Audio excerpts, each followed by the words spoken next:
All right, welcome everybody. I'm going to call to session the August 23rd, 2022 school committee meeting. And we will begin with open public comment. Seeing none, we will move on to our next agenda item, which is approval of minutes from previous meetings. We'll start with June 14th, 2022. Does anybody in the committee have any amendments, questions, or points of discussion? I'd like to make a motion that we approve the minutes from the June 14th meeting as presented. I second. All right, all in favor? It's 4-0-0.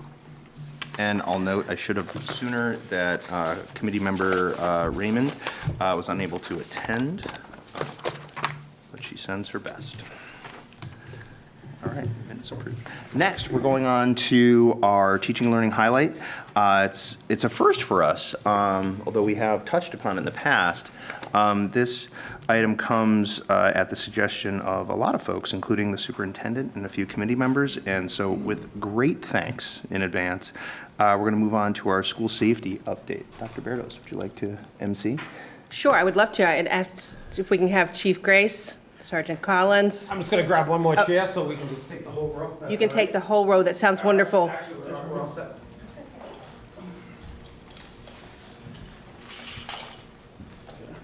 So part of this school safety update is something that we've done at the beginning of the school year, but not necessarily this early in the past. And where there are lots of questions around school safety and plans, and you've heard a lot about what we've been doing, particularly with our Plan for Success and Synergy 911, doing threat assessments and audits. And we actually, with a lot of the police department and the fire department last week, all of our administrative team, we went through critical incident training with them, which was a great day. We had a full day of training, and then also with SIMREC in the afternoon as far as 911. And I'm sure that they'll touch a little bit on that. But what we wanted to do this evening was to just kind of do an overview, give you a chance to hear some of the things that we've been talking about on the school side and with public safety, and then if you have any questions, obviously, as well. So Chief Grace, I'll turn it over to you. Thank you, everybody. So as Dr. Berto said, the most important topic I want to talk about is the partnership that the police department has with the school department. This is not a meeting early in the year because we just decided we should be ahead of it. This is something we do every single year, and we don't just do it every single year. We do it every single, probably, week. We're in constant communication all the time with the principals, with Dr. Bertos and our entire team on any issue involving safety of the schools. This is not a one and done. It is every single day, part of our general operation and our shift deployment. As soon as the bell starts in the morning, our priority is our schools. That rolls out every single day, every single school day, that is. And I'm not going to get into the dynamics and the specifics of how that occurs, but that is a model that has been implemented and trained throughout the department. I do want to say this particular year, probably more than others, there's been some highlights that have come forward, and I do want to say, I want to say, and I want to express at the most important level, is that the children of our community are the most sacred item. As a father, as a police chief, as someone who actually has kids in the Foxboro public schools, and some have moved on. I'm not quite an empty nester yet, like you, Rob. I have one left. But it is an absolute priority. It's when I became chief 3 years ago, that was one of my 3 most important elements that had to be dealt with and focused on. With that, I have restructured part of the command staff, bringing in Sergeant Collins to oversee the SRO program and to be that constant piece of communication with the school administrators. By designating a supervisor to that role, I know the school always has someone that they can talk to And no matter what the emergency is, no matter what day or night, because they do come in off hours a lot, and we deal with them at all different levels. This year, as Dr. Bertels discussed, is Synergy 911 came in and ran some very informative hands-on training for the school administrators. We always find it important to, and we talked about this, is we got to get the people at the top really involved, and they really need to be hands-on, because when their staff come to them and they have questions, they got to be able to answer it. So we also rolled that out, and I don't know if everybody really knows the support that our regional dispatch offers. It isn't what many people perceived as just a phone call going to a dispatcher. It's an entire network and a support group that is our fundamental base for any kind of incident that occurs in the town. So, for example, we also use it to run a Gillette Stadium event of 65,000 people. So we plan an event as an event, but the event could turn into a situation. So we know that the school is going on every single day, but we know that there could be a critical incident that could occur during that school day. We are able to take that incident command model and we run it under the incident command structure so we can manage it. It is all about managing your resources, communicating directly to deal with the challenge. Now, obviously, in a school setting, the most unimaginable scenario could be an active shooter. But many, many times throughout the school year, we have other situations that evolve and they test the abilities of our staff, the school staff, to manage these. And we handle them the same way every single time. Our staff are trained to handle these situations. And it's important to know that the training that ever since Columbine has been implemented for law enforcement and how we deploy on these situations is part of the MPTC training standard. We have trained with this for years and years. I mean, I've been training on it for 20 years, since 1999. It is the model. Your police department that supports all of the public schools is fully equipped with every tool at their disposal in the moment. There isn't people looking for a radio that works in the schools. Bill and his team have supported this initiative. As we evaluate weaknesses, we try to deal with them annually. And as we check off the boxes, that was one of the biggest issues was communications in all the schools, no matter where you are. So we have solved that. All of our offices have patrol rifles to deal. They don't have to call a supervisor to go get one. All of our offices have that. They're all trained on it, and they train on it on a regular basis. The use of force models that the state sets out requires us to train with use of force 4 times a year, and we do that, and sometimes we excel on that. So I just want people to know when they're sitting at home and they're thinking, are my kids safe? We deploy every resource we have to the schools. One thing I do want to touch upon, and it may be a misconception, is we do have an SRO program. But the SRO program is not school safety per se. If the officer is there in the moment a critical incident occurs, they will act as they will. But we have 2 SROs designated to all of the Foxborough public schools, and we have the Foxborough Charter School, Regional Charter School, which is another full district.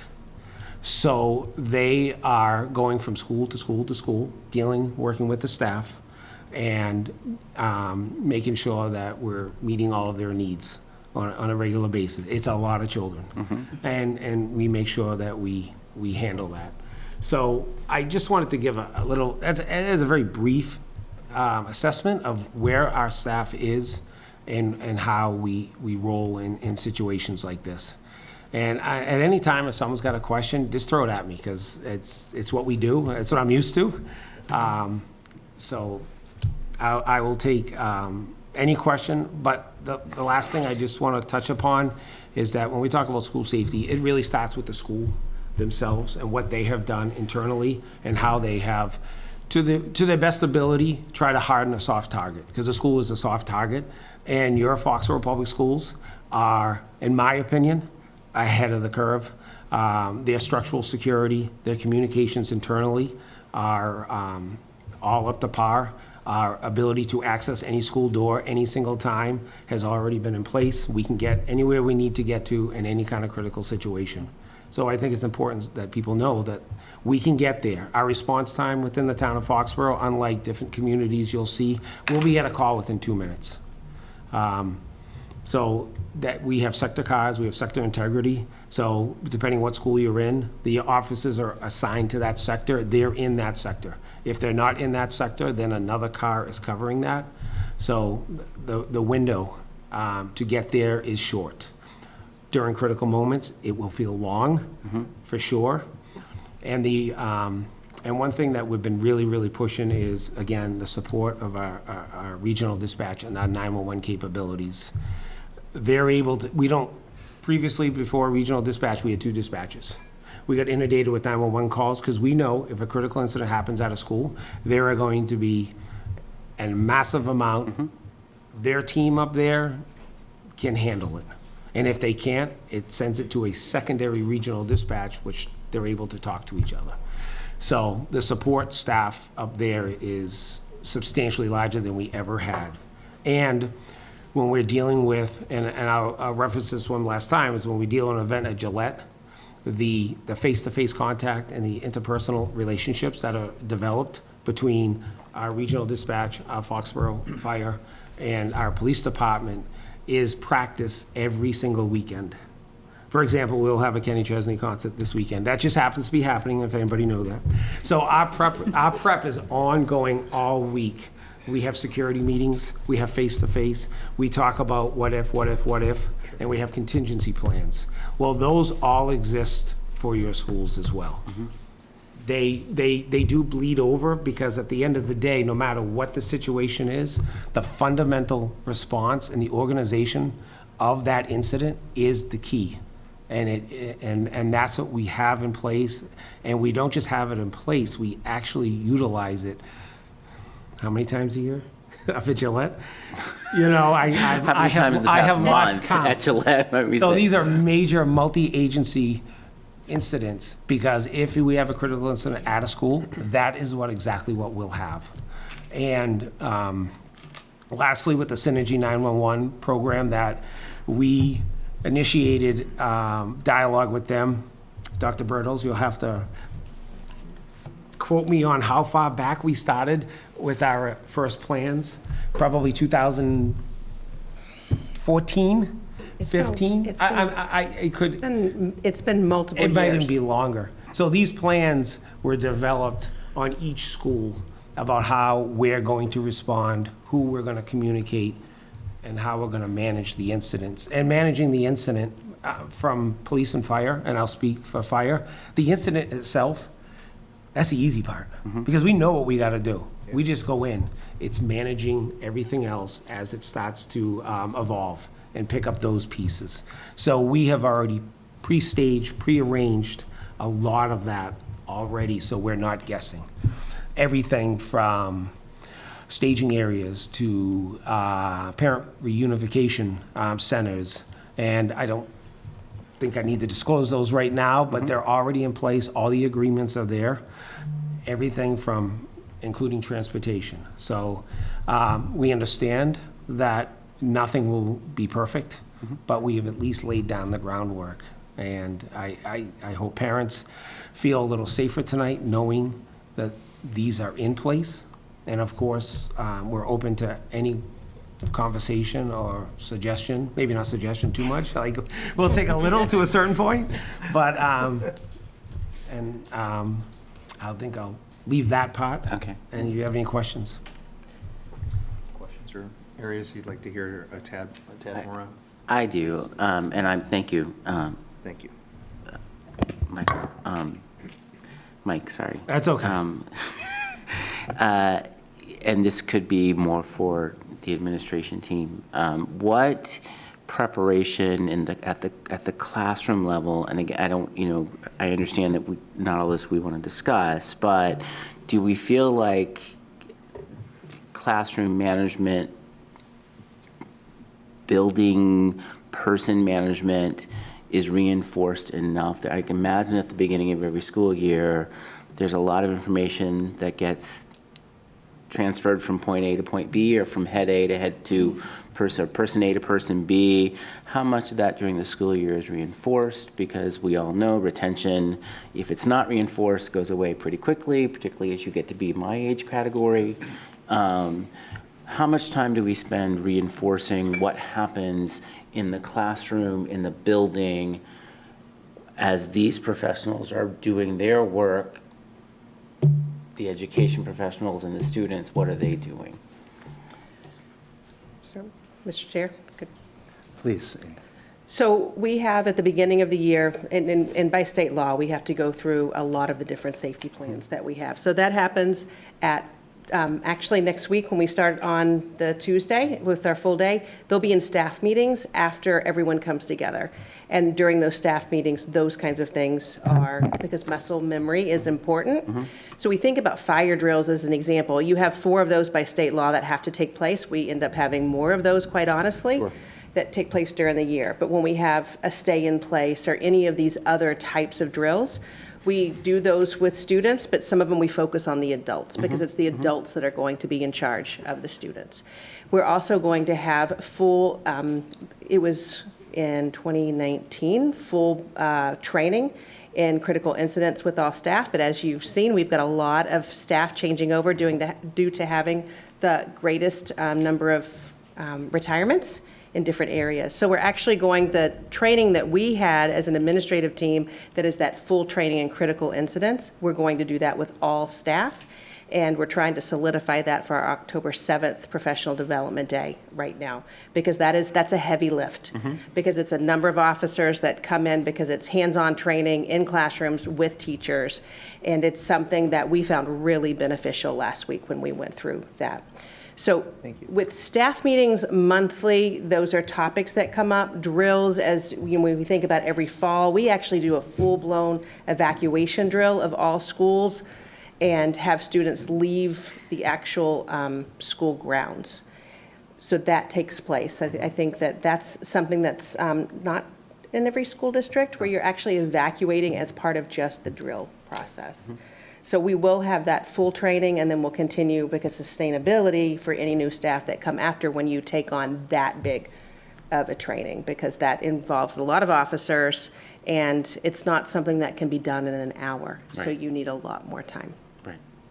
Does that answer your question? It does. So October, and then, But I Thank you. think, Rob, you need to understand, all through the year, we have parts of that emergency process stay in place. Not maybe caused by an incident of, violence, but Right. maybe something on a medical level. Right. So it's a constant process that they're announced, the kids know what to do, the teachers know how to shut down, lock down, stay in their place. So those type of things are happening on a regular basis just because of incidents that happen within the school. I think the chief kind of alluded to different things that might happen. Something might get into a building, we, had an animal get in one building, and you go right into the process, and the process basically is through notifying the teachers of what, and everybody reacts and works on it. So I think, to Dr. Burrows's point, it is muscle memory, in that almost all our drills are variations of the same kind of a drill, except for a fire drill, which is to leave. But so I think we're constantly doing that during the year, and I think we do it to the point where some people don't even realize that they're doing what is that same drill that we would do used in a different event. Because again, they'll hear it, they know what they're supposed to do when they hear it, and they go from there. So it's not like just this thing in October. It's like we're doing those different processes, could be on a daily basis in a building if something happens. Okay. So I think that's kind of what builds to the whole process. You have to get people to just think that this is a process. Everybody, all of us know what a fire drill is. We all grew up with that. We all went through that process. We didn't all go through what these kids are going through now. Right. But we also don't want to scare the kids.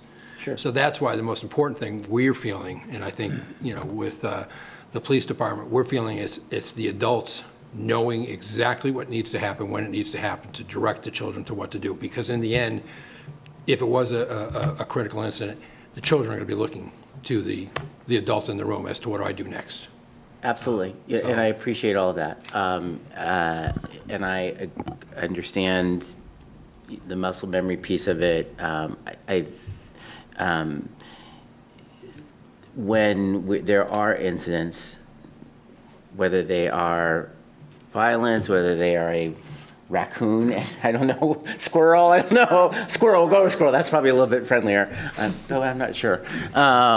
The retired care dog, maybe, I don't know.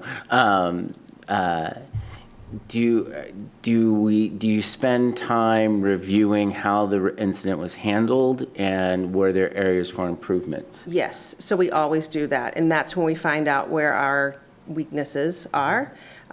In something, it might be a door that was unlocked.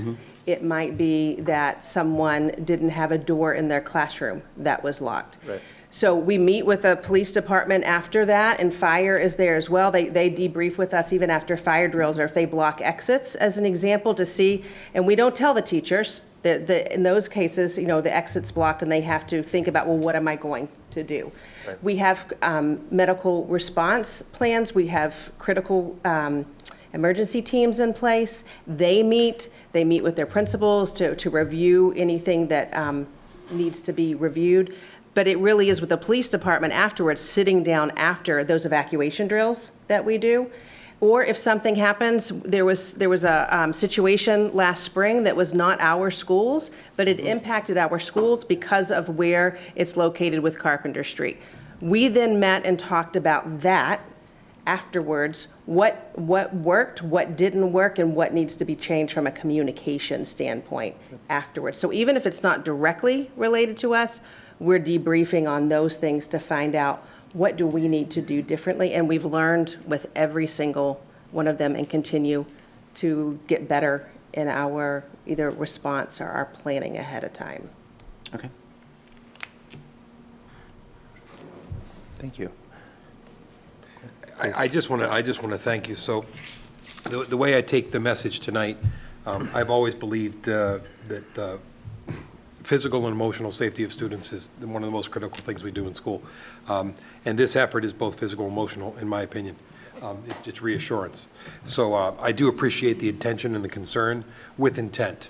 And I think that's the takeaway that I would hope the community will take from this presentation, how important the planning and the thought in advance and articulating what the planning and thought was in advance is so very important. I think it can be missed because it's not a simple thing to attend to a school in any situation with a lot of students in it. It's just not simple. And so to do synergy with our faculty, with our administrators, to have them focus with you, to have your other 3 officers here with intent tonight is a big deal. It's a big deal. I'm glad that we're ahead by your assessment in this community. I don't think all communities have the same relationship with their police. I've been around the state, and it's not always like this. So I think we're very fortunate. And so I thank you for that, and I hope that whoever's watching receives it that way, that this was thoughtful, with a great deal of planning, and very, very seriously taken. That's what I hear from your leadership. Thank you. And you're 100% correct. If you're in a critical incident, regardless of what it is, if you don't already have a plan in place, you are behind, because more than likely, you're behind anyway.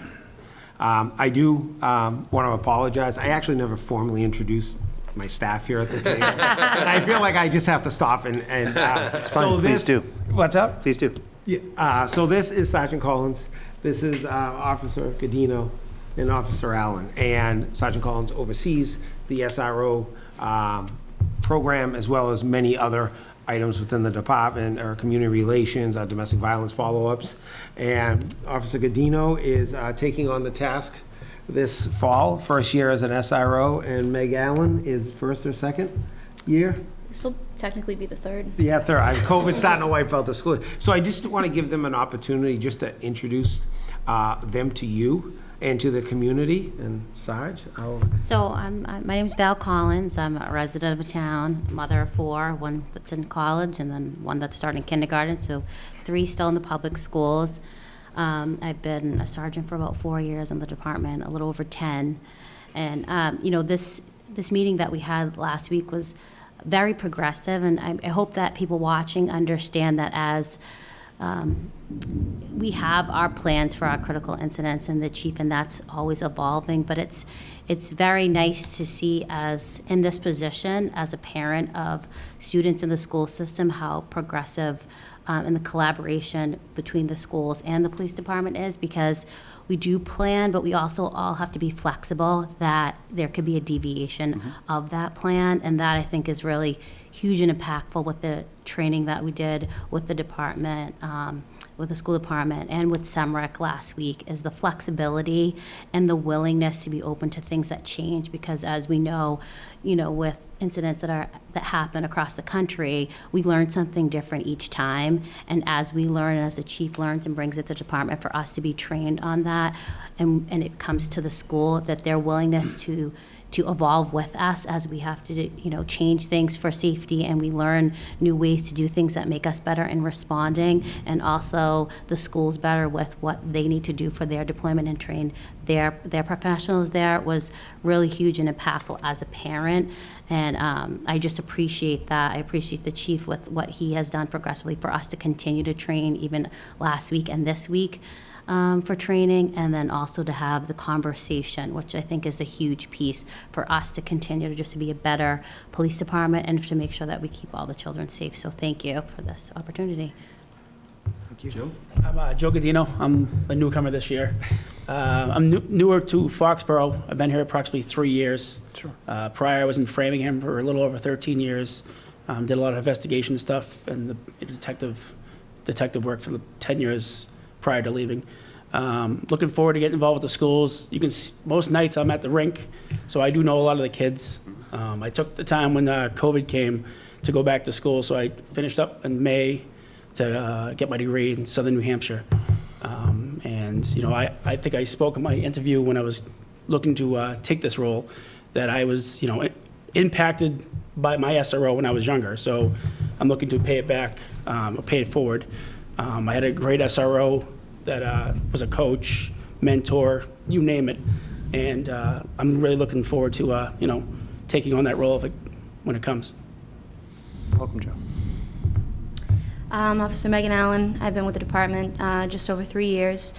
Prior to that, I worked as an advocate, serving survivors of domestic and sexual violence. So I carry a lot of passion for those fields into this work, and have had the opportunity to work with Sergeant Collins in a domestic violence unit that we've started here.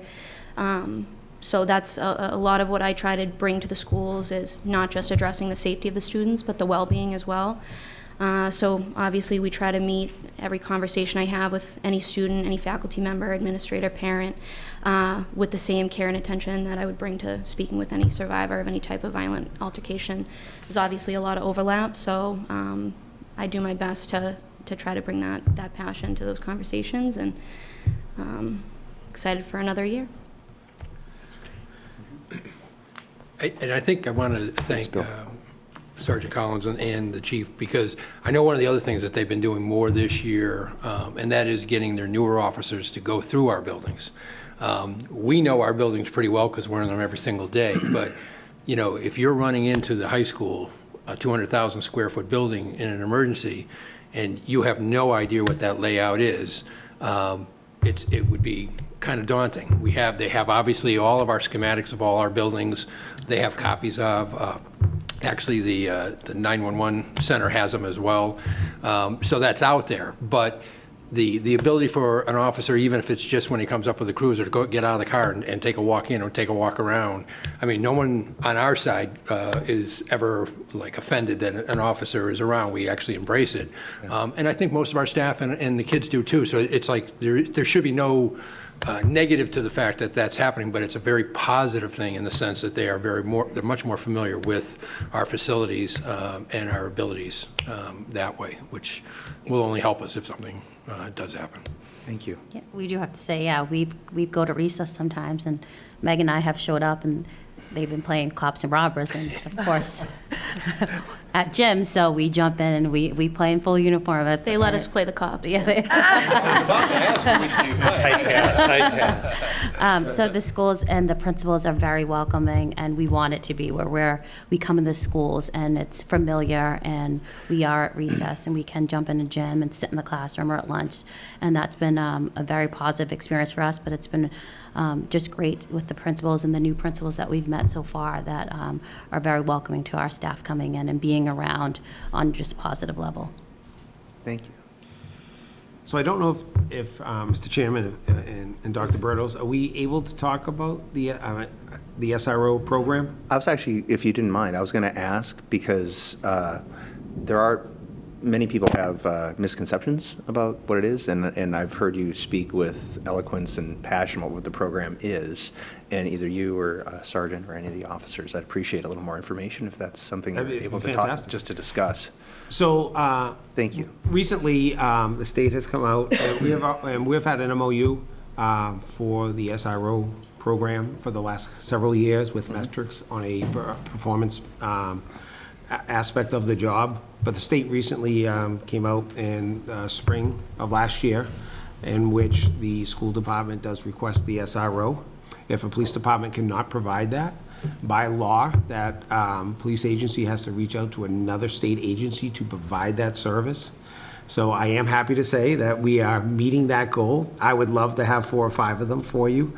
And I do want to say that I've actually realigned my staffing, that the schools right now have the same staffing as my shift. So we've shifted every extra person I have into the SRO program for the schools. But with that, the new MOU set out a big list of mandated, and these are by law, the goals of the program. And ultimately, and different communities are, and school systems vary how the SRO programs work. Okay, and I'll be 100% clear on this. Our goal is to support the staff at the school. That's not one of the elements in the MOU, but we're here to support the school in their decisions. As soon as something becomes a criminal matter, it's a different ballgame, but even many of those items have discretion. And we work very closely with the school for the best interest of the student and the kids surrounding them. So there is a very, let's say, two-way conversation on how we handle situations with kids, because ultimately we want to make sure that we're providing resources and guidance to kids. But with the new MOU, there's all the goals are spelled out in regards to information sharing, as well as defining the roles. The SROs do not administer school discipline. We are mandated by law. That cannot happen anymore.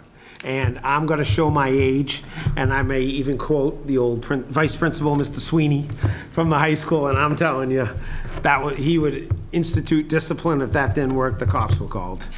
So they're really trying to build this relationship that the police and the school's roles are defined clearly, and we're not supposed to be administering the school discipline. But we're there to support the staff. We're there to help provide resources to kids who may need those. It also outlines a selection process that Dr. Bertos and her team, we have an interview process, we have an application process. The offices are mandated by law now to have certain training in order to even step inside the school. So if you can imagine, these offices are qualified to be SROs. None of my other offices can play that role as an SRO because they do not have the mandated training to fit that criteria. That doesn't mean they don't go to the school during an emergency, but yes. Oh, okay, I thought you had a question. But in that particular role in developing those relationships, the SRO has that. We also spell out the performance requirements of the job. We're also mandated, the SROs, to meet certain training requirements.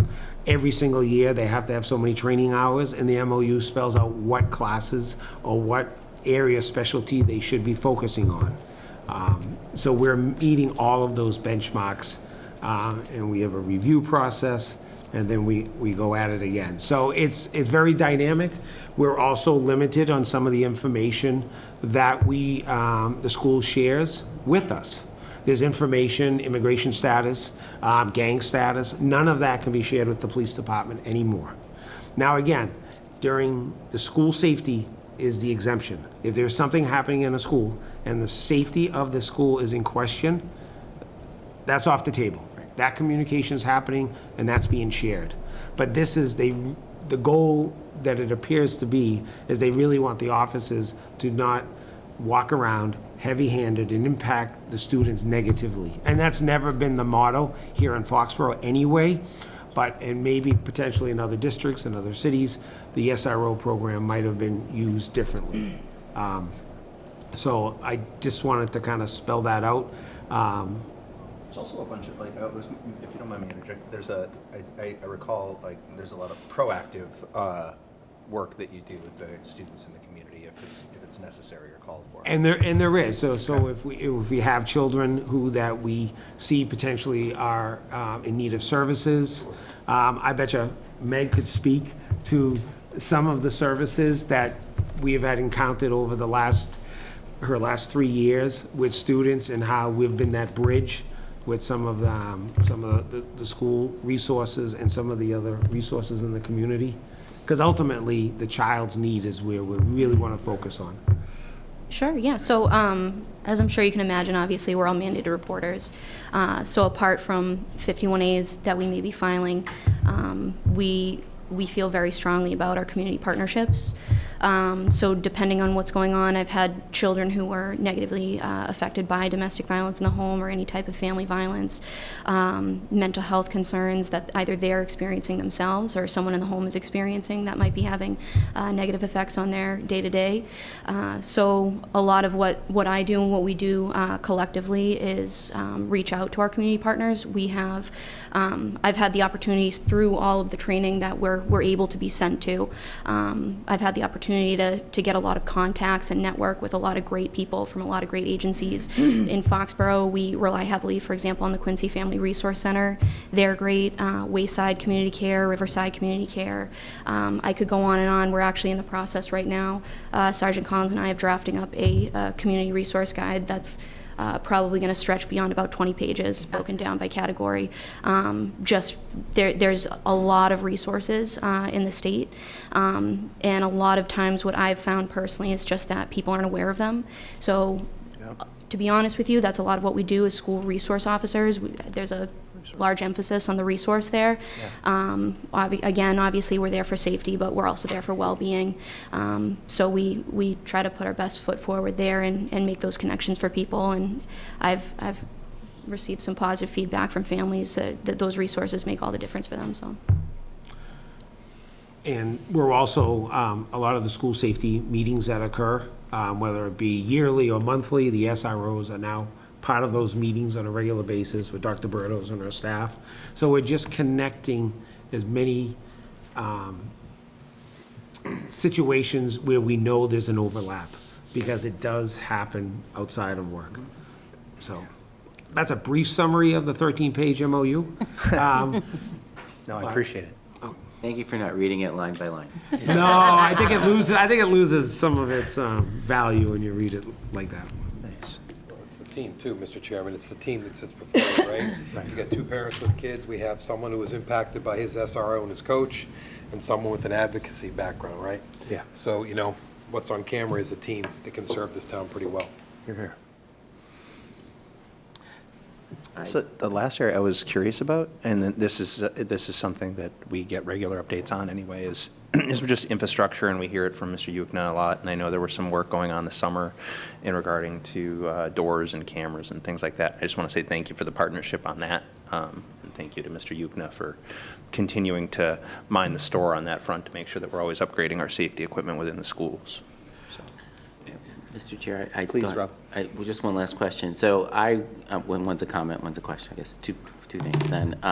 So thank you guys. I really appreciate, as Mr. Pearson said, the partnership. I say it repeatedly, Foxborough's in my opinion, is a really great place to raise a family. It's a great, I'm very proud of the education that my children received.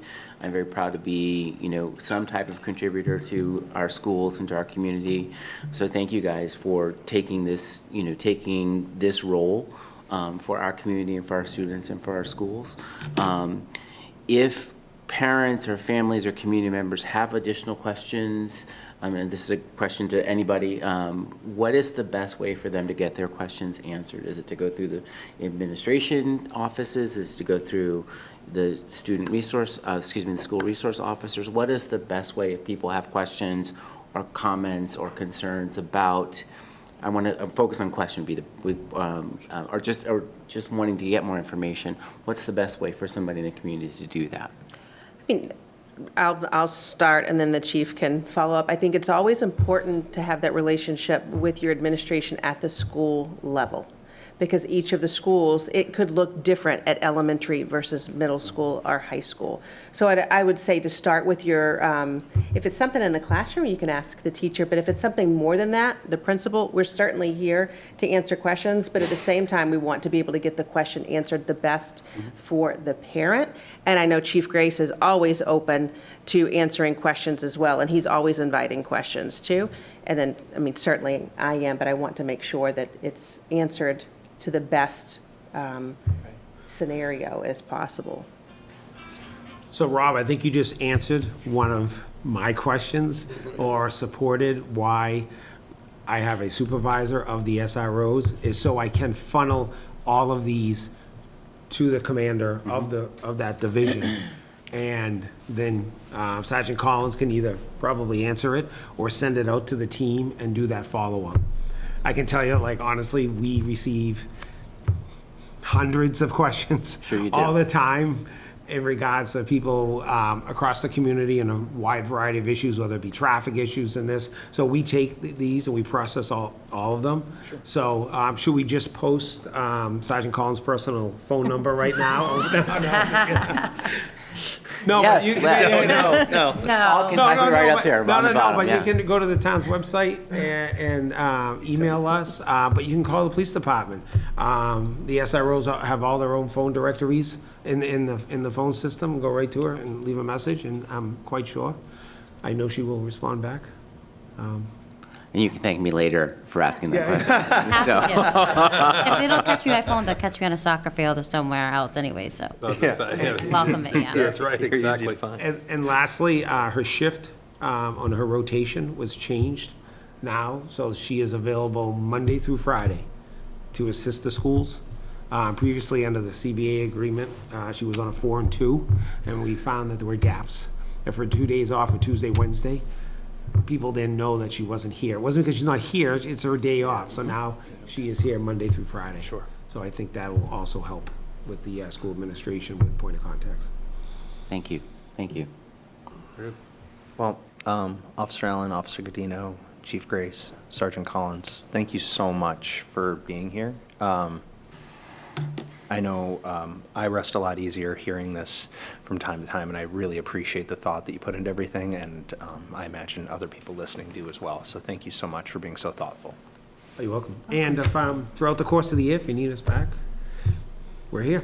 So, okay? Thank you. All right, thank you very much. Thank you all. Yes. Thank you.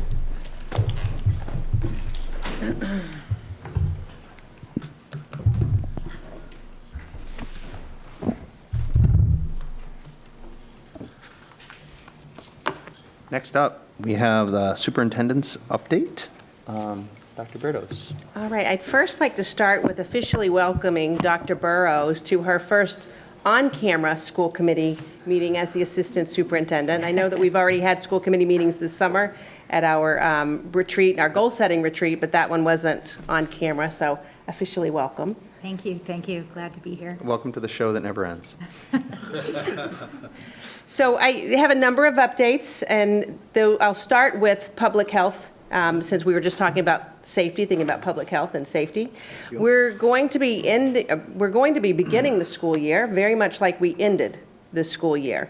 So when we think about how we ended the school year, it was without masks, as an example.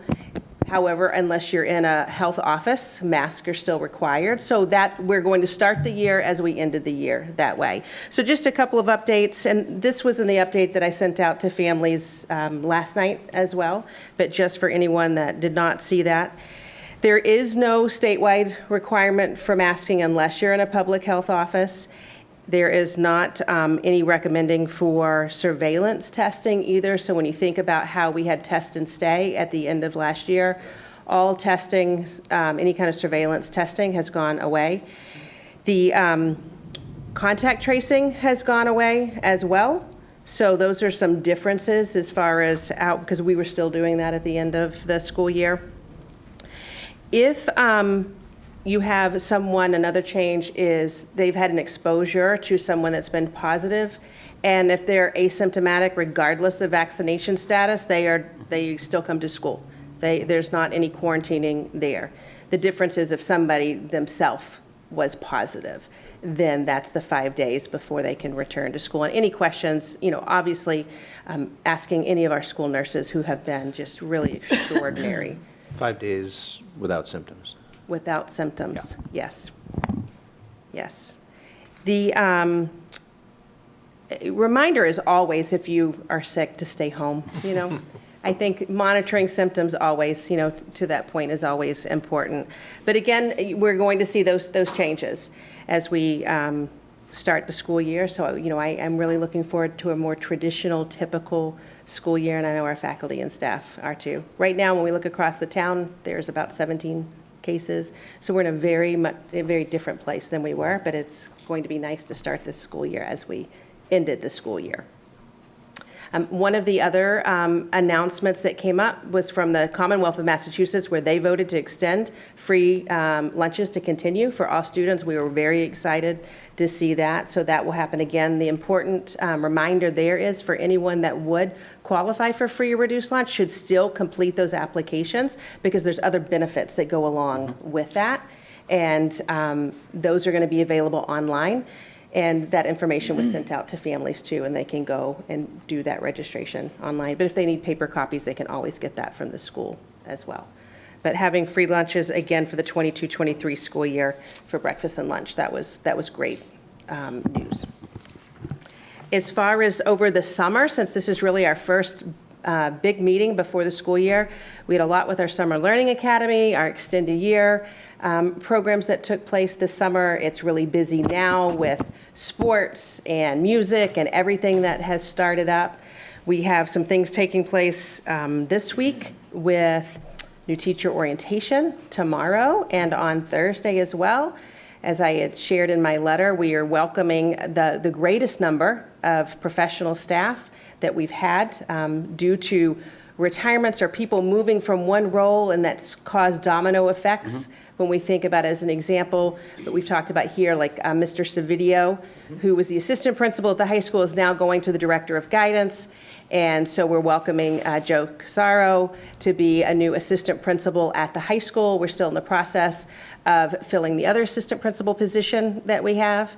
And then at the middle school, Dr. Frazier, he left to take on a curriculum role in another district. And so Adam Gravitt, who is our 8th grade math teacher, he's stepping up to be an interim assistant principal, and so then filling his position. So we have a lot of hiring that's going on right now. We still have a number of positions that we're working to fill, just as it's a challenge across the country for sure, but we're feeling it locally as well. All of our neighboring districts, that's a conversation I've had with my colleagues with the number of openings that we still have. School's opening, but we're going to be hiring up until school doors open with students on the 6th for grades 1 to 12, and then our kindergartners who start their first full day of school on September 7th.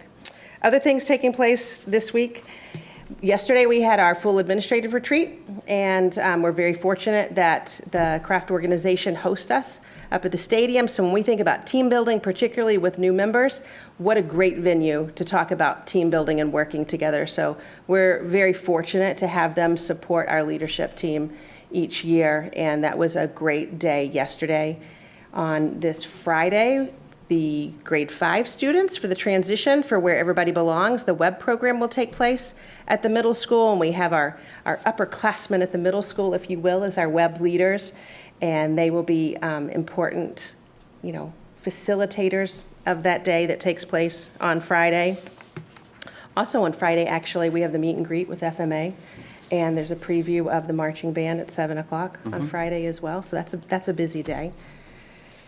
Then on Tuesday, when we do open with staff, that's our 9th grade orientation, and then any of our transfer students in grades 10 to 12, and they will start off at 8 o'clock in the morning at the high school. And our link crew leaders, they are our upperclassmen that will be facilitating, and they've actually been making phone calls to all of our students, our incoming 9th graders, and if there was a student that didn't receive a phone call, it might be that we didn't have their correct contact information. So that's exciting to help them transition to the high school as they start that new journey.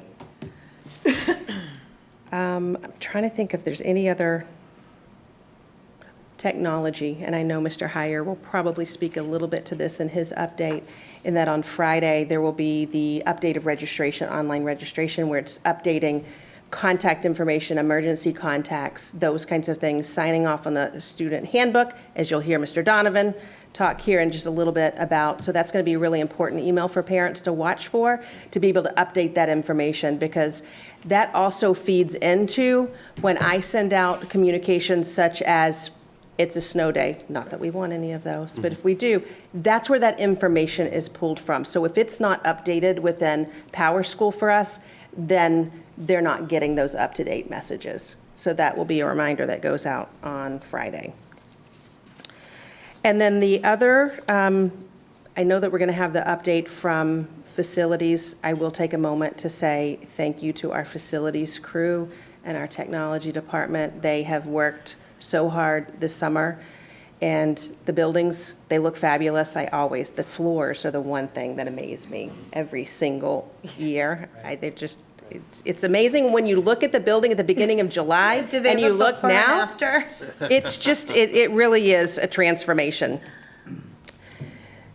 So the other piece that I would say, as far as personnel, we're still hiring in some positions. We have a couple, 3 different positions at the middle school in the area of special education, excuse me, and our digital learning coach at the high school. And we've talked about it at this table before, through our SEL mental health grant through the Department of Education. That grant is a 1-year grant, but we were able to hire an SEL, social emotional learning, for those that don't have the acronym, to work with community resources and with our counselors and our social workers to be an outreach for families. And Amy Muldowney, who is someone who worked for us years ago, she is going to be filling that role for us under that grant this school year. So we're really excited to have an additional resource with our own staff here, but then that connection with families as well.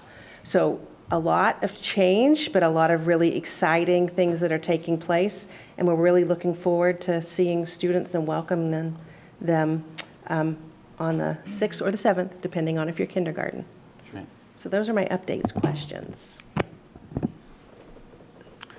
Will the SEL grant funded outreach coordinator, is that for K-12 or will it be focused? It's K-12. It's a .8 position, so it will be working, she'll be directly in all of the schools across all schools.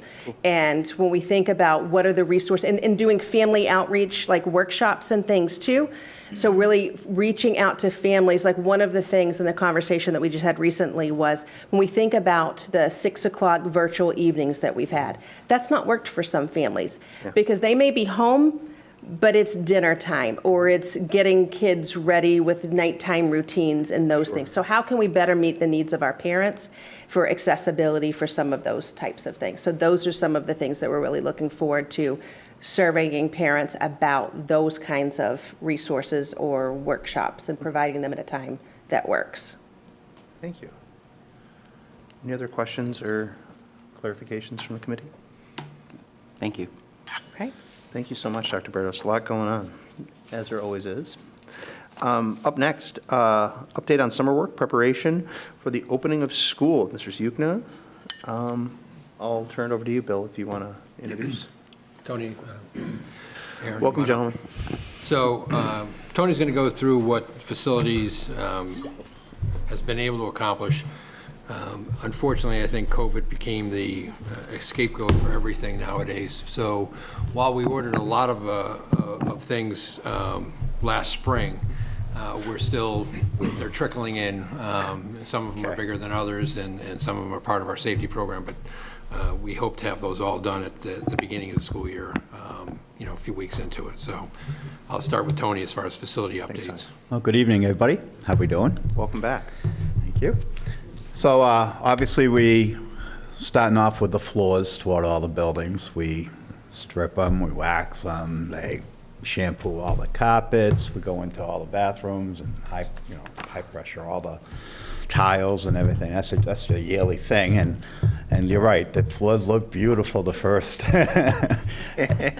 and sometimes they last. It all depends what the weather brings us. But the guys really, I have to say a lot of this stuff is I got to give it to the crew, because without them, they're the ones that make it happen. So.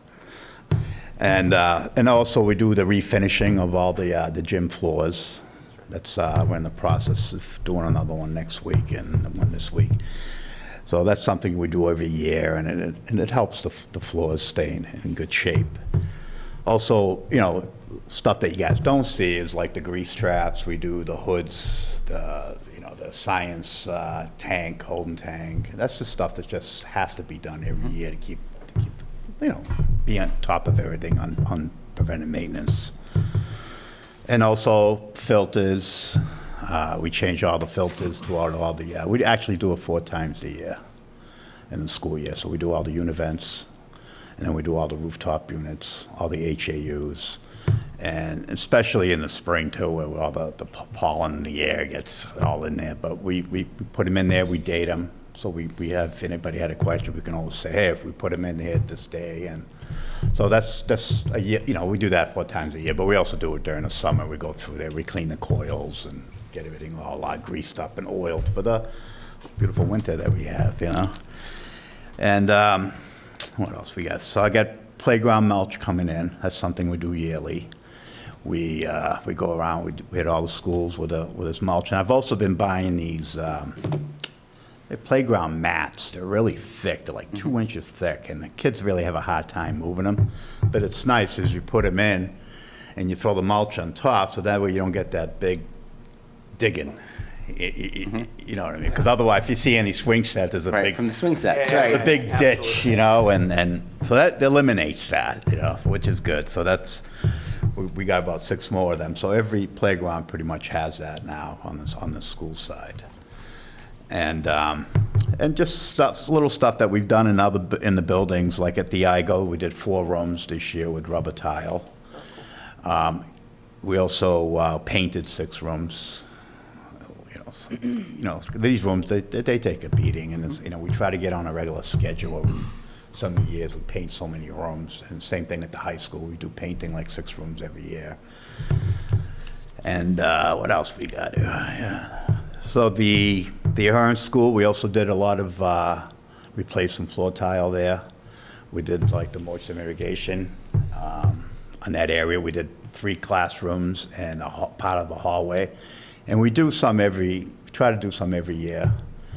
There's a part of that building that we just have to replace that floor, and it stops any type of humidity or stuff coming through the floors, and that does happen a lot, especially this summer.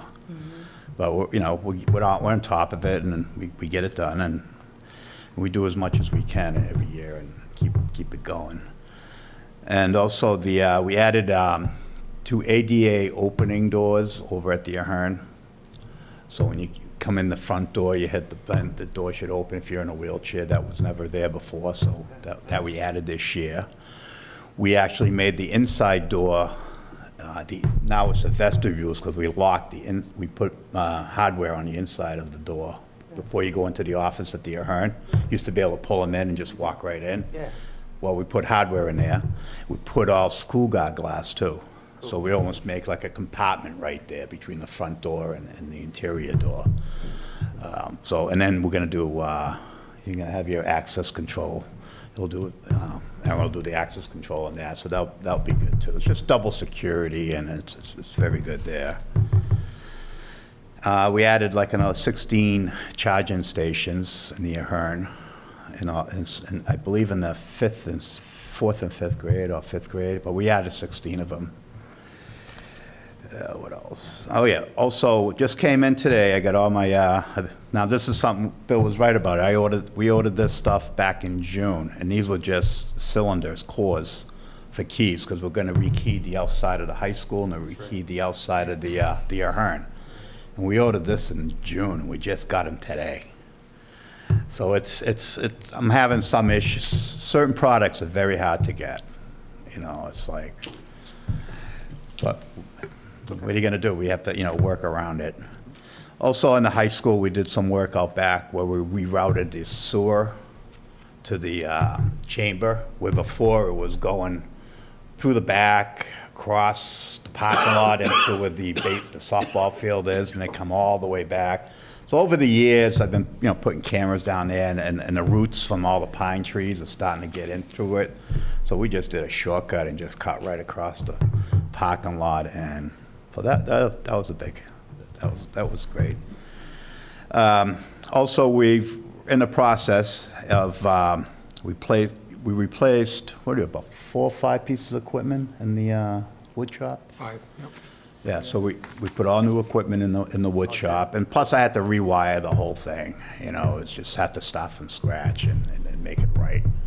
So we're in the process of that, and there's 5 more doors over at the high school, metal doors that we're changing also. Again, they're all rusted, but like I said, we ordered them back in June and haven't got them yet. But that's something else that we'll be doing, and also the vestibules. Yeah. The door there and the window, we cut a window in, which actually that's going to be great too. So It is. yeah, that's it. Just the everyday stuff, putting out fires every day, and and it was a tough summer with the air condition, but it all happened. So to add to Tony's list, one of the things the Ahern asked, which is similar to what the elementaries have, and that is when they go out to recess, they obviously have different apparatus that they like to take out for the kids, things to play with. And it always was kind of incumbent on the different teachers to go grab something somewhere. On the elementary levels over the years, we've been able to put individual sheds out at the recess areas that the teachers could go in and just pull out the stuff. Karen asked for the same thing at the Ahern, so a brand new shed was put outside for that activity, and it will be keyed to what the teachers have as a key for their rooms, so they have access to it without having to have someone come out and especially monitor that.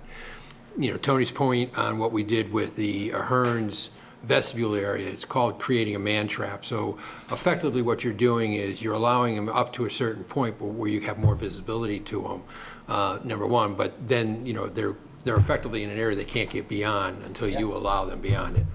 That's the same thing that we've been trying to get into the high school for quite some time. We finally have the design and the stuff all ordered. They did already do the cut through to the office. We're waiting for that device to come in as well. Sure. But we hope for at the very beginning of the school here, within the first couple of weeks, that will all be assembled and in place too. So it will create a whole level of security we never had. Many of the doors that we're switching out at the high school do have problems as far as age and stuff. But the other thing we're doing with them is making sure that we have the fob connections to those. So again, it's not key process. Every teacher has a fob, to get in the building, so they would have that control. The reason for changing out all the key system, again, is to harden the buildings. If we don't have keys out in the general public, someone leaves, someone loses, whatever, you can't change the keying system on a constant basis. But a fob, Aaron's team could shut off in 2 seconds. Yep. So by having that kind of an access control system, which we now have adopted throughout the entire district, we've made a significant increase in the improved ability not to have any door left open for any reason. There's no reason for it. And I think the borough is a perfect example with, even though they have doors to every single classroom door to the exterior has a fob to it. So again, easily go up, enter, and go in if you have the fob, and you can move through there. So I think we've done a lot of stuff with Tony's team. The comment Tony was making on the Ahern relative to the floors, since that building was remodeled in 2002, the first floor, and I remember because I was on the committee when we built it, there was the material that was underneath the concrete floors was very interesting because when they ran rollers over it, it almost looked like waves. It would actually move as the roller would go over it before they compressed it.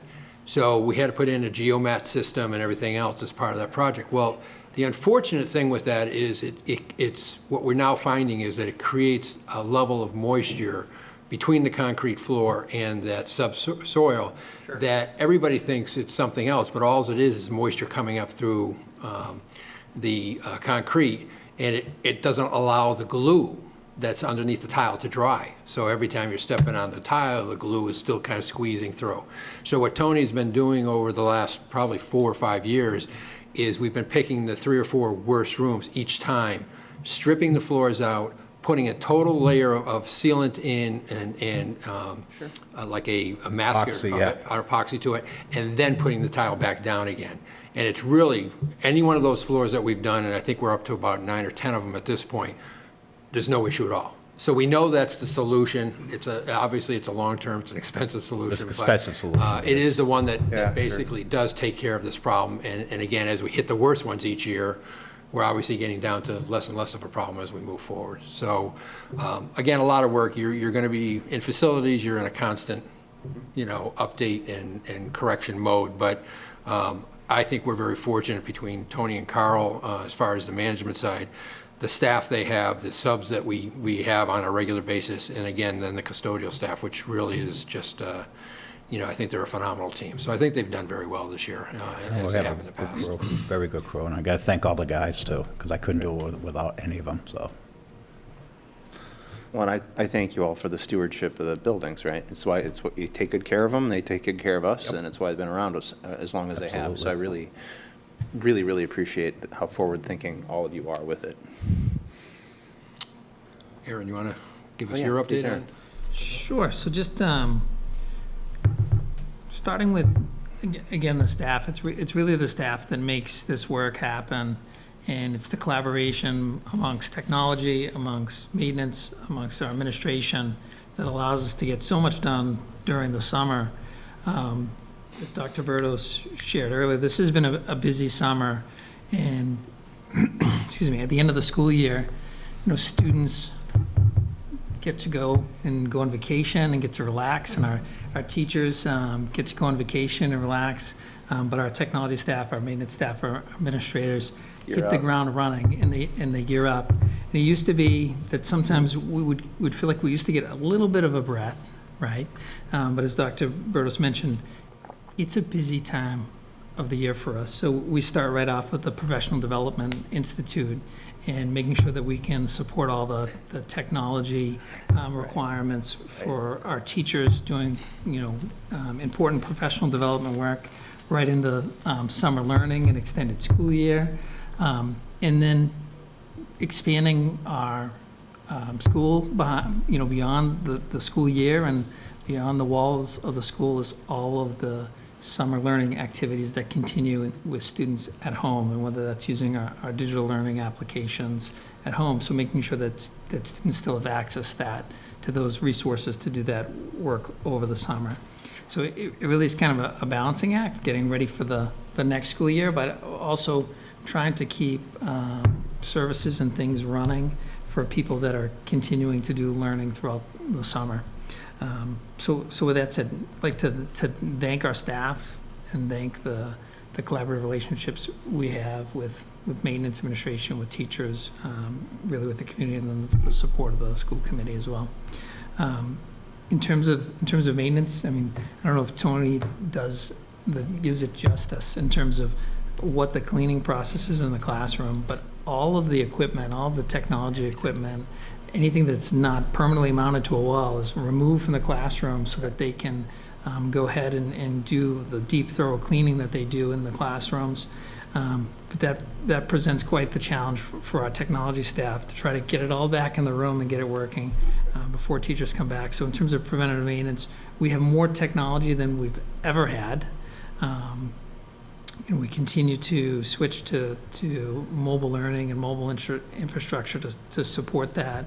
But we still have more technology, and we're still adding technology, right, every single day. So with classroom resets consist of getting the computers back into the classrooms, making sure that everything is hooked up, that they're ready to be used, testing the printers, preventative maintenance on our projector systems and display systems, so cleaning projector filters, checking and servicing projector bulbs, and calibrating interactive boards so that the interactive board technology is ready for teachers to use when they come back into the classroom. In addition, software updates are done on all of the computers. We continue to shift from our fixed infrastructure, our computer classrooms or computer labs, to mobile learning. So we continue to implement management and maintenance strategies that are more in line with that. So one of the things that was a big push this summer was to get all of our classroom and fixed infrastructure migrated over to the same software, the same versions, and have the same experience as all of our mobile learning. So whether a student or a teacher is using a laptop or working within the mobile learning environment or a fixed computer in the building, whether it's in a specialized lab such as a CAD lab or an art lab, that they'll have all the same access to the same resources and same tools that they do on their laptop, and vice versa. With the increasing number of devices and assets, many of them grant funded over the past couple of years with COVID, there's really a significant need in having a comprehensive inventory, especially with moving to mobile computing, where devices are not necessarily assigned to a classroom or affixed to a certain area. We have upwards of 3,000 laptops that we're keeping track of. So we implemented a really comprehensive, robust inventory system with asset tagging and barcode scanning. Also been investigating RFID technology for being able to conduct inventory and inventory audits. But part of this project, which was so labor intensive, was needing to touch and inventory everything we have.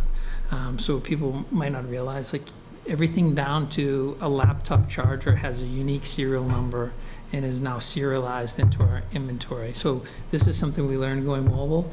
We found laptop chargers in the media center. Who did they belong to? We don't know. So now all of the devices right down to the charger are into the inventory. They're assigned to a person. If somebody finds a laptop charger, we're able to scan it and realize who it belongs to and get it back to them. So there's a lot of expense to missing or misplaced inventory or devices. So this was something that was really, really needed, and we're hoping that it's going to help in a number of ways, not just keeping track of where assets are, but also helping us anticipate our needs in terms of replacements, and also analyze data in terms of reliability or repairs, and be able to inform our workflows that we use for both device repair or assigning loaners, and streamline these services that we provide.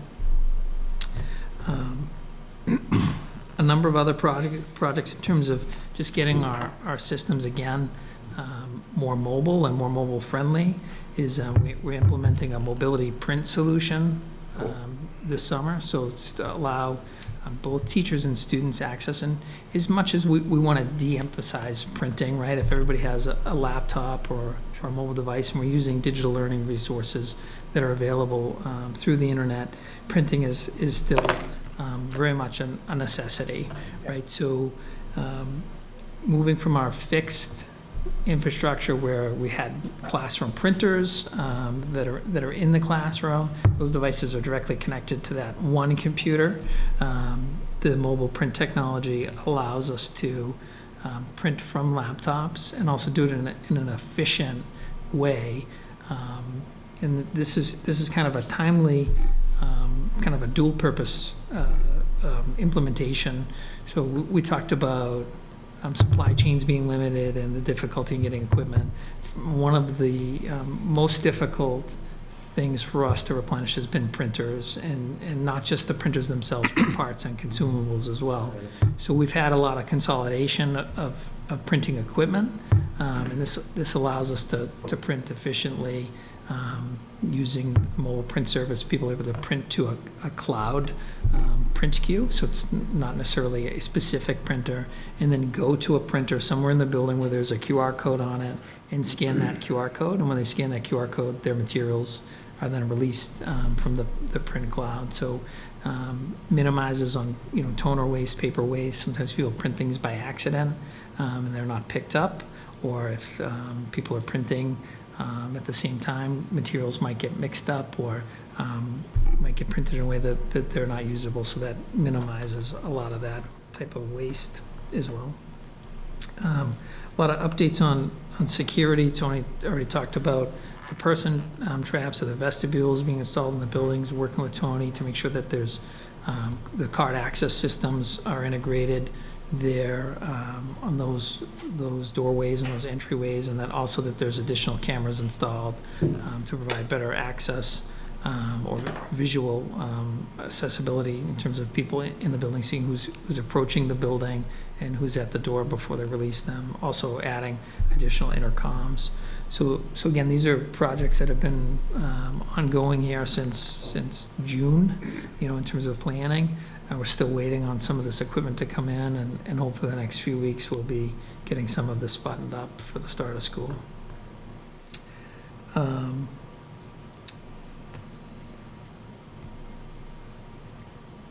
the summer really, has been quite busy, and it's really hard to quantify the number of things that happen over the summer.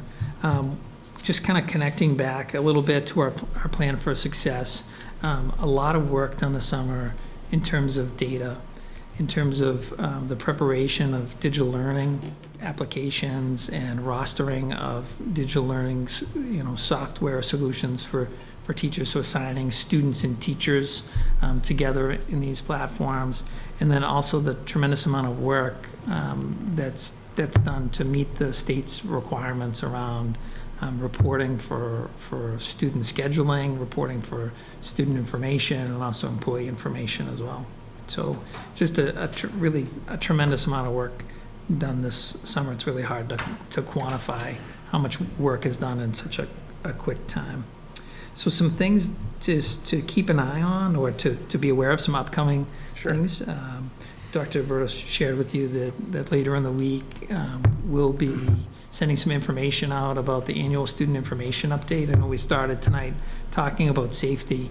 One of the most valuable resources for us in terms of keeping your kids in school is up-to-date contact information for you, to contact you, and then also to contact alternate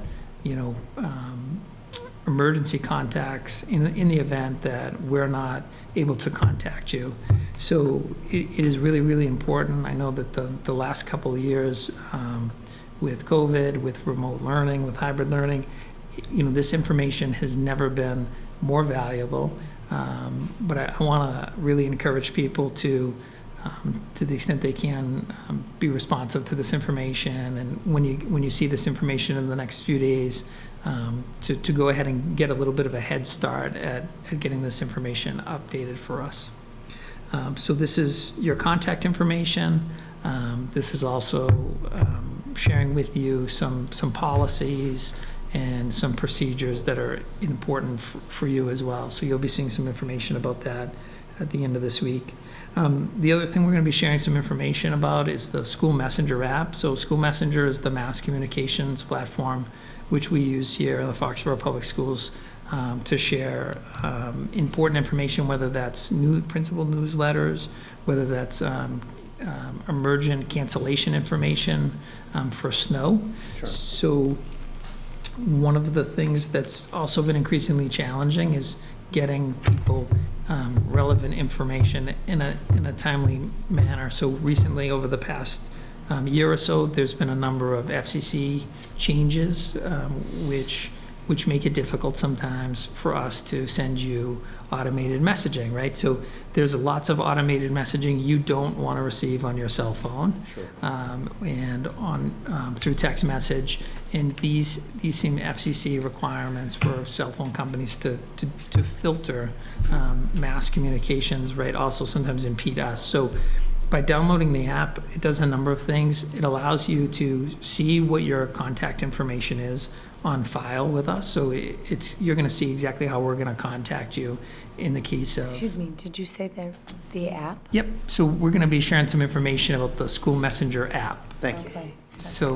So by downloading this app, you'll be able to see the information that we have on file to contact you, but you'll also have access to an archive of all the information that we do send to you, and it's kind of an aggregator of that information as well. So you'll see information that comes out of the central office, whether it's school closures or information about district-wide activities, and then information also from the school level there as well. So we'll be sharing that information with you also in the next week.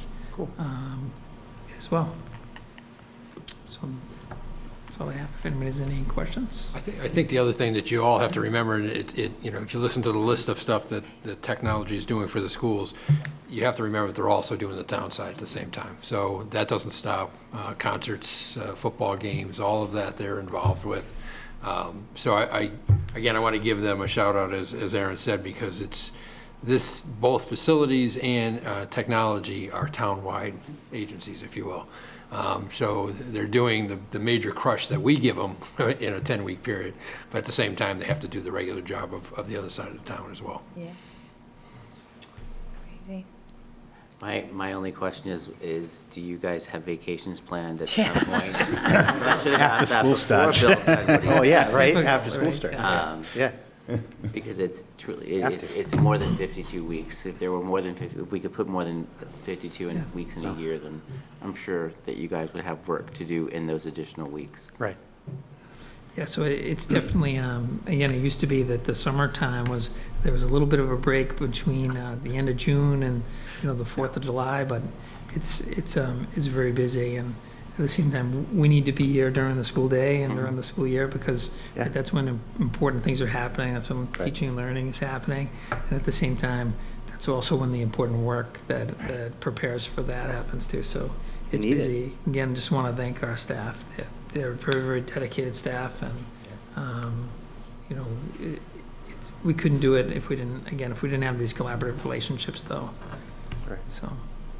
So the least we can do as parents and families is make sure that we update our contact information, and at least nobody has to chase anybody down. So if you're listening, if you watch the recording of this, make sure that your contact information is updated when asked, so that you get the appropriate flow of information.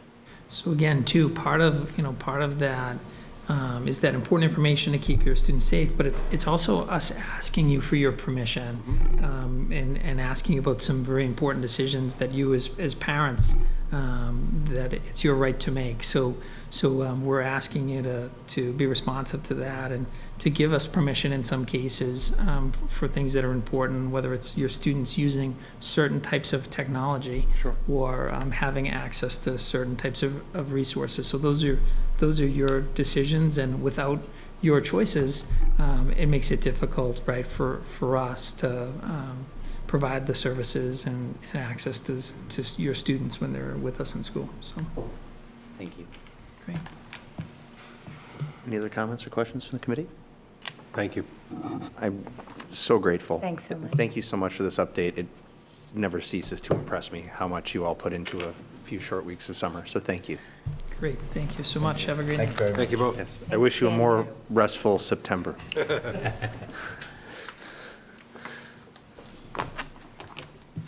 Up next, Mr. Donovan. We will look at Foxborough High School 2022-23 Student Handbook changes. Welcome, Mr. Donovan. How are you? Oh, Good, how are you? well, wonderful. Delighted to have you here. Well, thanks for having me here this evening. So I presented to you in the memo just a number of changes. Largely, the changes are to reflect changes of current practice or to reflect our current practices. And in other cases, they are there to just to simplify the language. Student handbooks over time have the ability to become rather convoluted, and as they are written and rewritten. And so our intent was to just simplify some of the major areas that we're going to focus on this year, which certainly include attendance and our credit loss workflow. We've been working a lot with Aaron, especially at the beginning of the summer, on better leveraging some of the tools inside of PowerSchool to help us do that easier and have it be more accurate and more straightforward for students and parents and our school staff. And I'm happy to answer any questions about those proposed changes that you may have. I have a quick comment. I just want to thank you. I read through these, and they were just so well thought out, and a lot of really wonderful points that were made, and just, I think you did a great job, so thank you. Thank you very much. I did not have any questions or concerns about the proposed changes myself, so like Ms. Ladani said, I appreciate the thoroughness and the clarity that you brought to this new language. Thank you. Go ahead. I think my question, are these the only changes to the handbook? Yes, So beyond. this is just a selected group? Yeah, beyond like changes of date. We, normally, as you know, right, these changes come out of a conversation with the school council and their students and parents and everyone involved in that. We have to stand up the school council next year at the high school and get it going. And so a lot of the changes, all the changes here started really with the efforts of Mr. Savidio and Ms. Sylvia and the office staff. There was stuff that was in the works, but in all the transitions last spring, just never got materialized and got to school committee before the end of the school year. So we did some work with our leadership team at the high school, getting some feedback. We sent it out to the entire high school's faculty about a week and a half ago to get feedback from the high school staff on that, so on them before presenting it to you. So we really limited the scope of what the changes could be to really kind of procedural things. I would say beyond maybe the dress code, which really is just simply striking what had been the high school's, really a high school specific language, and just referencing the existing school committee policy. And then those where they're, I don't know exactly what those other topics may be that people want to pursue. And so we have to get school council established, start to gather what those ideas are and work that process so that if there are more changes that need to be made, that we can present them here next spring. Well, thanks. Great explanation of that, too. I appreciate that, because I know school councils can be materially involved in the student handbook work, so. And that's has always been my experience, Yeah. and that's Yeah, that's how we will operate. Understood. Going Thank forward. you. Thanks. Also appreciate you having some time to live in it for a while with you and your newly assembled, or almost newly assembled team, and so that you can have some thoughtful direction moving forward. So I appreciate that. Thank you. This is an action item, Yep. correct? Yeah. Are there any other questions or comments from the committee? I was going to make a motion. If with that, let's entertain a motion, Mr. I'd like Pearson. to make a motion to accept the proposed changes to the 2022-23 high school handbook as submitted this evening. A second. All in favor? We are 400. Thank you. Thank you so much. Thanks for being here. Absolutely. Yeah. Have a wonderful evening. Thank you. Thanks for waiting around for, Waiting around. yeah. It was wonderful. Mr. Chair, may I just, a comment? Please, Dr. So Burns. Mr. Donovan has been meeting with people all summer. Yes. Faculty, staff, and I know families that have popped in, and he's got a coffee that is scheduled for, Next Thursday. okay, so next Thursday? Yep. For more At 6. opportunities to come in to meet with him and his newsletters that have been going out weekly. There's lots of really rich, informative information that's there, so I know they have been well-received, and just wanted to thank him for everything that he's done. Talk about a busy summer. He's jumped in both feet, and he's been very busy here. It's been wonderful. So I'm very excited to be here. If it's possible, I also wish you a more peaceful September, knowing how much work you've been putting in these last couple of months. It's been great. It's very exciting, so, for me, so it's great. Good. Well, for our part, we're delighted that you're here, so thank For you so sure. much. Thank you very much. Have a great evening. Thank you. You too. Well, Thank you. Thanks. Next up, school committee vote to approve the 2022-23 district goals as we discussed in our prior meeting. Thank you for doing the updates, Janet and members of the administration team. So we can do this any way we want, but I guess the most broad brushstrokes is, the most general question is, are there things that people see on here that are different than what you were expecting, or any changes you feel are necessary? I think everything looks similar to Yeah. what we discussed. I don't have anything. Me as well, too. I thought it reflected what some of the notes we As it took. does. Yeah. So thank you for being so thorough and doing your best to interpret us. Sometimes we're not the most clear group, so I appreciate that. I should have commented. No, I think that one of the things that Janet and I do is she had gone through and done all the track changes based on the conversation from that. And then I took out my notes and we did a cross-check. And we found like two things afterwards were really semantics. And I think they reflect the rich conversation that we had in July. They do. With that, I'd entertain a motion. I'd like to make a motion that we approve the 2022-2023 school district goals and school committee functions and responsibilities as presented this evening. I second. All those in favor? 400 passes. And I want to thank everybody on the committee and on the administration team for all the work that went into this. It really does provide a backbone for our work. And the work of so many others in the district. As we've seen again and again, this thing guides everybody forward. And so I really, really appreciate the work that everybody put into this. So moving forward, proposed 2022-2023 school committee meeting dates, which we've provided in our packet. Everyone please refer to that. I just had two questions. Please. On this list. We're keeping the meetings at 6:30, correct? That was a Wasn't on the list, I discussion just- in, yeah, but it's worth, that was more of a discussion than a decision, so I think Okay. that's worth just making sure Okay. we're okay. Okay. Committee members, any thoughts? I think the earlier the better. I Yes. like the earlier time Yeah. myself, so. is Any, that- thoughts from the administration team? I like the earlier time. I think so too. All right, well then I think that reflects our discussion back in July as well, so let's just say that they'll all be at 6:30. Okay, so thank you. And then my second question was, I'm assuming that the May 16th meeting, so town elections will be May 2nd. Do we know that? I just wanted to put a note on here on when, on this list of meetings, when we would do a reorganization next year. Nice to note. Simply because for people that might be new to the committee, that would be a good date for them to keep in mind of when their first meeting would be. Fair enough. So Town in- elections, May 2nd? Are they, The town election is May 2nd, is that? I can't confirm that right now, I'm not sure.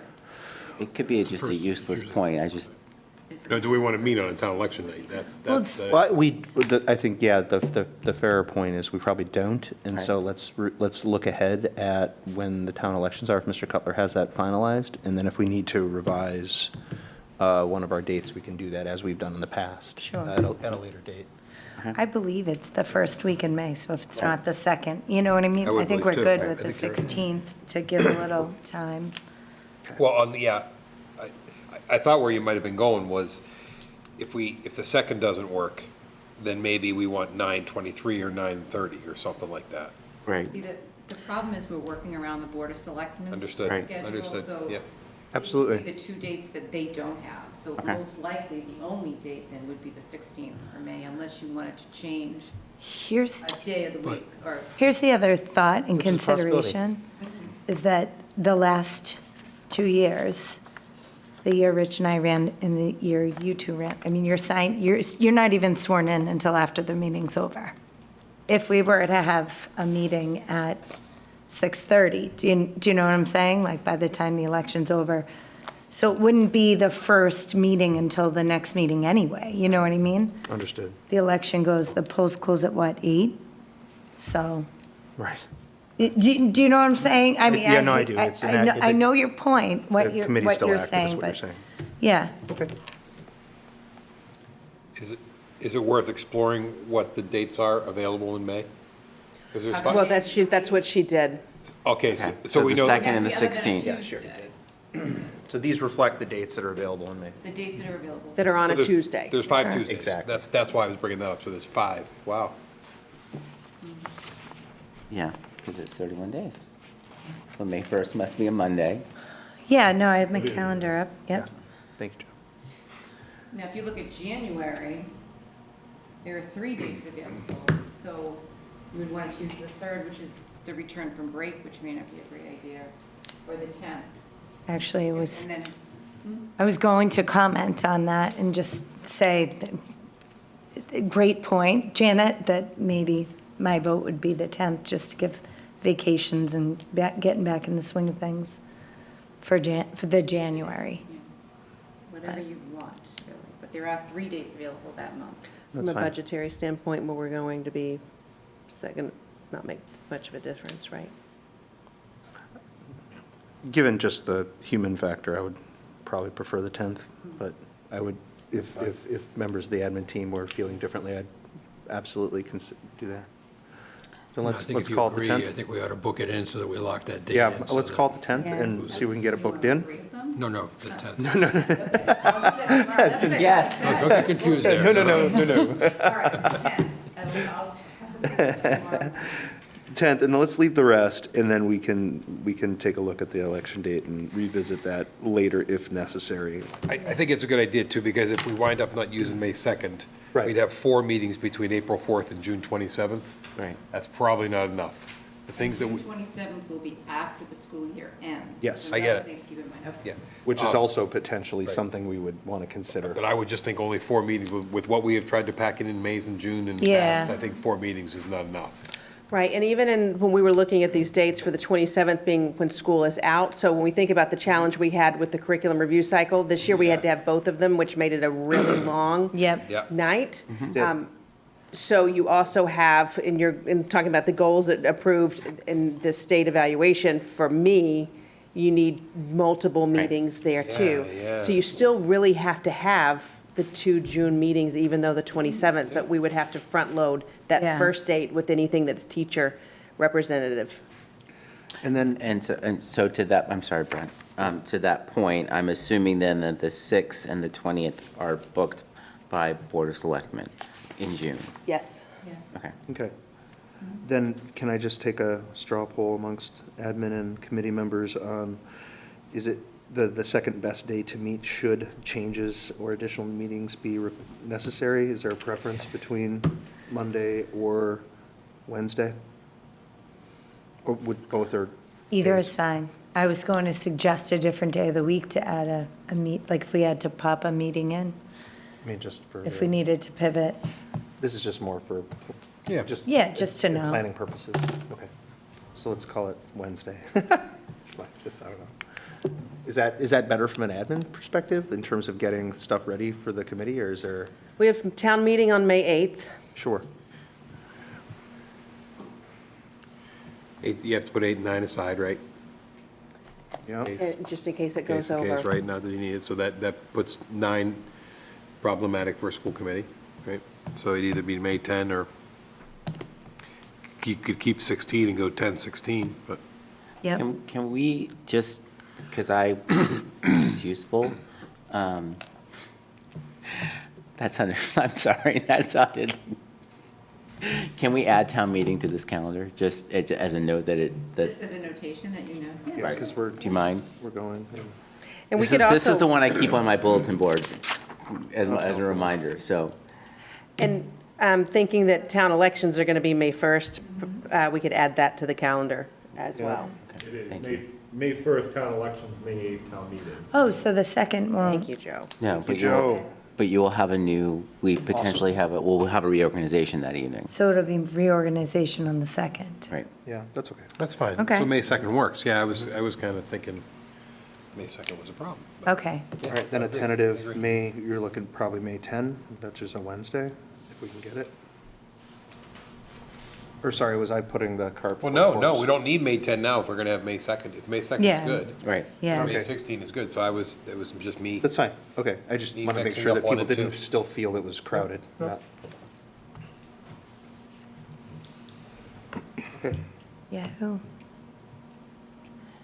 So I would like to make a motion that we approve the calendar, and then we'll publish a document that has the additional information on it. I'll second. It's my role tonight. All in favor? 400. So with those changes, we pass. Thank you.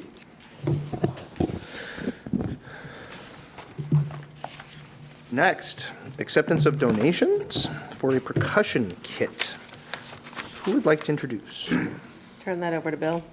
Mr. Yukna. So Cami Totoli, the department head for the music department at the high school, received a request from Scott Burns, Sam Burns' father, that he had Sam's percussion set that he really would like to donate to the music department. I think you all know Sam was a avid music lover and part of the band and everything else. So basically, Cami has asked that the school committee allow for that donation and the acceptance, and she's very pleased to be able to use it. It's a very nice piece of equipment, so. That's wonderful. So I'd like to make a motion that we accept the donation, the generous donation, with gratitude of the percussion kit from Scott Burns. A second. All in favor? 400. Thank you so much to the Burns family for their generosity and consideration. With that, let's move on to other matters. What would I? Every month, same thing. No, I'm starting over there. The Recreation, Parks and Rec in Foxborough did recently have a meeting. Booth camp is going great. They are finished with their traditional summer. All the campers had a great summer, counselors, everyone did great. And they are doing, they added an extension week this week. Unfortunately, the last 2 days, they had to be in the IGO because of the rain. But it's been really well attended, well received. Everyone seems great, and it's been volunteer. It was a volunteer basis for the counselors, and they had full staff, so it was great. So very positive stuff. Skate park is back open, so I believe they have some signs posted, some new signs and new rules, and just, everybody's happy and everybody's psyched that it's open. A lot of families and a lot of people pitched in, rolled up their sleeves to help for that to happen, so that's exciting. And just on a total side note, I just wanted to, as I was sitting here tonight, listening to all the presentations, one of the biggest themes that I took away was teamwork, and we're just stronger together. The police, we're talking about the symbiotic relationship with the school, the technology, facilities, everyone's just talking about how they depend on these relationships, and really, we're stronger together. And everything I heard tonight made me feel safer as a parent of a child in the schools, and it just made me feel so comfortable and confident in Foxborough and what we're doing here. So thank you. It's been great. That's it. Thank you. Mr. Pearson. I can't top that. I'm all good. Well said. Mr. Canfield. I also have no additional matters, so thank you. Dr. Barros. I think I went through all of mine at the beginning, so There were quite a there was a fair enough. lot this evening. Dr. Barros. Oh, Dr. Barros. I'm good. This has been a wonderful first meeting. Thank you. Well, welcome. Mr. Yukna, anything? Yeah, so we were notified by the MSBA on the Taylor project that they would like to come and meet with us. We were a little surprised. Actually, I'm very surprised, but, so they've set up, no. So they set up a meeting for September 14th, which, we've done before, obviously, with the borough and other schools. So they'll come out and they'll do a review of the facility itself. They'll look at the program that we are running there and what our interests are. My assumption is that we may be one of multiple schools that are bidding for the money, and this is part of their review to decide which ones are more needy at this point. I have to be honest with you, and I said this before, when we put together the statement of interest, it was not as dire as the borough was because we've been able to do things at the Taylor, new heating systems, the roof isn't that old. Are there things we'd love to have changed? Absolutely, but it wasn't as bad from a physical point of, we literally lost the last boiler right in the project timeframe over at the borough. That won't happen here, but so I was kind of surprised that in their reading of our request that it rose to a level of some urgency on their side. I'm not sure if maybe they're just getting less statements of interest at this particular time or not. So we'll find out. They'll obviously give us more information. It's more of an exploratory review on their side, and we'll see what their next steps are. But I thought you should know that that's. Can I just ask what the agency is? MSBA is the Massachusetts School Building Authority. Oh, okay. So they're the ones who Sorry. fund, they're the ones who basically are responsible for funding school projects using basically lottery money, but taxpayers' money in general. And in the borough's case, although they exclude certain items from reimbursement, I think we got up to, on the reimbursable items, we got up to about 56%. That's so awesome. we did pretty well. Part of that was because we did meet our LEED certification. Part of it was because of the way the program was done and stuff. So, and part of it's the community itself. But so being in a partnership with the MSBA is very important. So obviously, how they view what we're doing is important. I think they've been out to the borough. They like what we've been able to accomplish out there. I think, as I've said in the past, one thing Foxborough has been able to do very well is keep our costs down. We've spent less on the 6 or 7 projects we've done than some towns have spent on one school. So I think we get a good bang for our buck. But that being said, we need their partnership because they're the ones who are funding a good portion of this as well. Again, that's just an FYI. So thanks. Thank you. I appreciate it. Well, with no other matters, I'll entertain a motion to adjourn. Move to adjourn. A second. All in favor? 4-0, so moved. Thank you, everybody. Good night.